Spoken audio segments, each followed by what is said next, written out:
pull, twist, knot up the stress.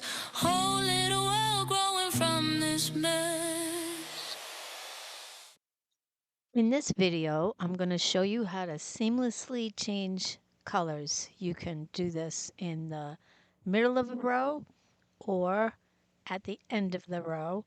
And you can do this for changing colors or just adding more yarn. To do this, you're going to start the stitch just before you want the color change. So you will go in and make your single crochet stitch. You're going to yarn over, pull it through, and right here before you finish it, you're going to stop. At this point, I have my 2 loops on my hook. I'm going to drop the yarn that I'm working with, and I'm going to yarn over with the new yarn. So with my new yarn, I'm going to make a loop, and I'm going to attach it on to the hook. So before I pull it through, I just want to make sure that I have all the little pieces held securely.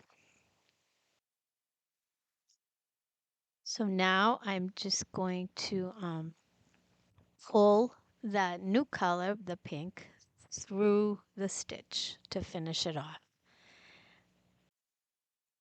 So you can tighten everything up, and you can see the color change is nice and seamless on the next stitch. So now you just continue on with the new color. I like to weave in the tails as I go, and to do this, just hold the tails along the row that you're working on and crochet around it.